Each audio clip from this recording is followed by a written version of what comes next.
Today is Thursday, September 5th. What to know about a high school shooting in Georgia, including why law enforcement had questioned the suspected shooter just last year. Also, the latest from the campaign trail, from a Trump town hall to a new economic proposal from Harris, as we're now just 2 months from Election Day. Plus, why the social media platform X is now banned in Brazil, how parents can keep a closer eye on their kids' YouTube habits. And as the NFL kicks off the season, we'll tell you about the newest trends in high school football. Those stories and even more news to know next. Welcome to The Newsworthy. All the day's news in around 10 minutes. Fast, fair, fun, and on the go. I'm Erica Mandy. Thanks so much for being here. You ready? Let's do this. Well, unfortunately today, we have to tell you about a school shooting. 4 people, 2 students and 2 teachers, were killed. 9 others were taken to the hospital but are expected to survive. The shooting happened yesterday at Appalachia High School in Winder, Georgia, about an hour's drive from Atlanta, in what is now the deadliest school violence in the state's history. Police say it was a 14-year-old student at the school that opened fire before eventually surrendering to school resource officers. He'll now be charged with murder and prosecuted as an adult. Officials said he used what they called an AR platform-style weapon. At this time, it's not clear how he got a hold of it or how he got it into the school. But it seems law enforcement was already familiar with this teen. The FBI said the suspect and his father were actually questioned last year in connection with threats of a school shooting posted online. The teen denied making those threats, but authorities alerted local schools. The director of the Georgia Bureau of Investigation said there's no evidence of other schools being targeted. He called the school faculty, victims, and law enforcement involved heroes because they followed protocol and stopped this from being an even larger tragedy. Still, the local sheriff called the shooting pure evil and said his heart hurts for the kids affected. President Biden put out a statement that said it's, quote, another horrific reminder of how gun violence continues to tear our communities apart. Hundreds of people in Winder gathered last night for a candlelight vigil. Well, both presidential candidates made statements about the school shooting in Georgia. Vice President Kamala Harris called it outrageous and said it does not have to be this way. And former President Donald Trump called it sick and vowed to heal our world. Today marks 2 months until Election Day, and both candidates are continuing to campaign in key battleground states. In Pennsylvania last night, former President Trump took part in what was billed as a town hall with Fox News' Sean Hannity. It was taped earlier in the evening, with an interview portion airing last night and an audience Q&A set to air tonight. Trump hammered his opponent on what she said in the past about fracking, an industry that's led to an economic boom in parts of Pennsylvania. Vice President Kamala Harris said back in 2019 that she would ban it, but has since said that she would actually not ban fracking. Meanwhile, Harris laid out a series of economic plans while visiting New Hampshire yesterday, saying one of her highest priorities as president would be to strengthen America's small businesses. For example, she wants to expand the small business tax credit tenfold from $5,000 to $50,000 to help startups cover the cost of launching. She also proposed a 28% tax on investment income for wealthy Americans, which is actually much lower than the rate President Biden has proposed, representing a break from Biden's policies and a pitch to the business community. The latest polls still show those 2 nominees neck and neck in battleground states. And they'll be going face-to-face next week in a planned presidential debate. The rules for it, by the way, have just now officially been set. Both candidates' microphones will be muted when it's not their turn to speak. Both candidates have now agreed to the format. The debate is set for Tuesday, September 10th. The U.S. is pushing back harder now against Russia's efforts to influence America's 2024 elections. The latest? A joint effort from the Departments of Justice, State, and Treasury to use sanctions and criminal charges against those involved. The Justice Department specifically said it seized more than 24 internet domains used for things like fake news sites that spread Russian propaganda and worked to decrease support for Ukraine during the war. Apparently, Russian President Vladimir Putin's inner circle is behind the scheme, dubbed Doppelganger. The influence campaign not only created fake news sites, but also fake social media profiles and used paid social media ads, as well as paid influencers, without revealing Russia's role. The DOJ also indicted 2 Russia-based employees of the state-controlled media outlet RT. The Attorney General says RT and the employees were part of a $10 million scheme to fund and direct a Tennessee-based company to put out content in hopes of dividing Americans further. And some of the videos, which support the goals of the Russian government, have reportedly gotten millions of views on YouTube. Of course, Russia's efforts to influence American politics are nothing new. The director of national intelligence told senators back in May that Russia is still the most active foreign threat to our elections, though some reports say Iran has also emerged as a top disinformation threat. And this latest investigation is still going on. Newly released data is yet another sign the labor market is cooling. U.S. job openings in July fell to their lowest level in 3.5 years, a drop that was more than analysts expected. But despite fewer openings, the number of people quitting their jobs did stay relatively the same, which typically means workers are still confident they can find other opportunities. And even though layoffs were up slightly, so were new hires. Still, this cooling labor market and this latest data means the Federal Reserve has even more reason to lower interest rates, as it's already expected to do later this month.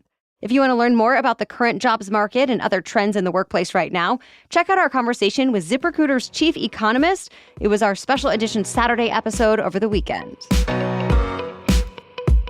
All right, we have even more news for you still ahead, but first, thanks to our sponsor, Quint. Shifting my wardrobe from summer to fall is always a challenge. Luckily, Quint offers timeless and high-quality items I adore, ensuring my wardrobe stays fresh and I don't blow my budget. Think cashmere sweaters from $50, pants for every occasion, washable silk tops, and so much more.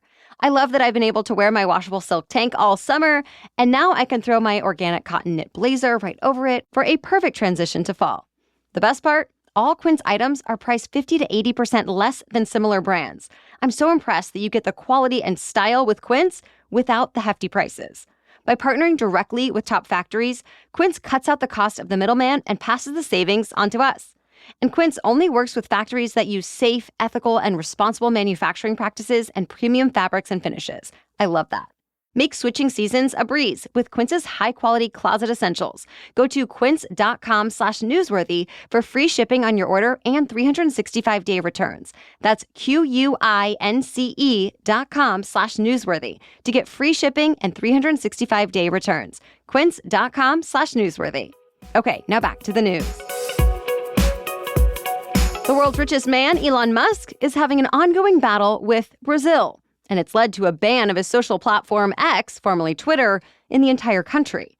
It all started back in April, when a Brazilian Supreme Court justice told X to suspend or remove accounts spreading hate speech and misinformation. When Musk and X did not remove them or pay millions of dollars in fines or appoint a legal rep in the country, the court banned X from Brazil just last week. But now it's not just X facing consequences. Elon Musk's other company, SpaceX, and its satellite network that provides high-speed internet access, called Starlink, are impacted too. The court ordered all of Starlink's assets and finances frozen, saying they could be used to pay X's fines since Musk owns both. And it ordered Starlink to block access to X. Starlink pushed back at first, but now says it will comply with blocking X in the country, while it also fights the order in court. Meanwhile, SpaceX is evacuating employees from Brazil and warned others against traveling to the country. New features on YouTube will let parents keep a closer eye on what their teens are watching. YouTube's just announced Family Center will allow parents to link their accounts to their kids' accounts. It will let parents see uploads, comments, and other activity, and even get alerts when their child uploads a video or starts a live stream. To be clear, this does not mean parents have full control over their teens' viewing habits. For example, the new option will not influence the algorithm that decides what videos to suggest for each user. But YouTube says this is the next step in helping parents give a supervised online experience to their kids, especially since a lot of kids these days are creating content of their own. The new Family Center will start rolling out this week. A convicted con artist who swindled New York's elite social scene and inspired a Netflix series is now one of the newest contestants on Dancing with the Stars. Anna Sorkin, aka Anna Delvey, was convicted of fraud in 2019 after she spent years forging documents and depositing fake checks so she could mingle with New York City's social elites and live a lavish lifestyle. Her story inspired the Netflix series Inventing Anna. And get this, technically, Delvey is still on house arrest while she fights a deportation case. But that doesn't seem to be a problem for Dancing with the Stars. Promotional photos show her wearing an ankle bracelet. Other contestants include former NBA All-Star Dwight Howard, actors Tori Spelling and Eric Roberts, the latest Bachelorette, Jen Tran, and more. Season 33 starts September 17th on ABC. The NFL's 2024 regular season kicks off tonight. Two-time defending Super Bowl champions and my hometown team, the Kansas City Chiefs, host reigning MVP Lamar Jackson and the Baltimore Ravens. And by the way, the Chiefs are hoping to make history this season. No team has ever won 3 Super Bowls in a row. But already history will be made on Friday night when the Philadelphia Eagles and Green Bay Packers play the first ever NFL game in Brazil. Brazil joins the NFL's international slate as the league continues to move games abroad in the hopes of expanding its popularity. Teams will also play in London, England, and Munich, Germany later this year. Kickoffs are getting a makeover this season, too. Basically, only the kicker and 2 returners will be allowed to move before the ball touches someone. League officials say this will make big plays more likely and boost excitement. Offenses are also more likely to start with the ball farther down the field. You can watch the game tonight at 8:20 Eastern on NBC. Well, that's it for the main news today, so now it's time for Thing to Know Thursday. But first, this episode is brought to you by Lumen. Lumen is the world's first handheld metabolic coach. It's a device that measures your metabolism through your breath. And on the app, it lets you know if you're burning fat or carbs and gives you tailored guidance to improve your nutrition, workout, sleep, and even stress management. All you have to do is breathe into your Lumen first thing in the morning, and you'll know what's going on with your metabolism, whether you're burning mostly fats or carbs. Then, Lumen gives you a personalized nutrition plan for that day based on your measurements. You can also breathe into it before and after workouts and meals, so you know exactly what's going on in your body in real time. Your metabolism is actually your body's engine. It's how your body turns the food you eat into fuel that keeps you going. And I've learned a lot about how my metabolism and body respond to different foods I eat and how much of various foods I need to be my healthiest. So if you want to take the next step in improving your health, go to lumen.me/newsworthy to get 15% off your Lumen. That's lumen.me/newsworthy for 15% off your purchase. Thank you, Lumen, for sponsoring this episode. Okay, now back to Thing to Know Thursday. As Americans get ready for the first NFL game of the season, high school football is seeing growing numbers, and its newest recruits are girls. The Wall Street Journal reports a record number of girls, more than 4,000, played on high school tackle football teams last year. And while girls are still a tiny fraction of total players, the number has more than doubled in 5 years. Even more popular, though, all-girls flag football is now the fastest-growing high school sport. The number of girls playing the non-contact version more than doubled from just last year to nearly 43,000 players. More than half of U.S. states now offer some form of girls flag football, whether it's an official state high school championship or a pilot program for the sport. And that's not even counting recreational leagues. Even the NFL has helped fuel the sport's growth, seeing an untapped market.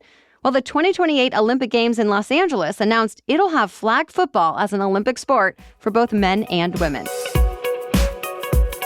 All right, thank you so much for listening today. You can further support our work here and get ad-free episodes by becoming a Newsworthy Insider at thenewsworthy.com/insider. And Wondery Plus subscribers can now listen to episodes of The Newsworthy ad-free in the Wondery app. We'll catch you up on more news to know tomorrow. Until then, have a great day.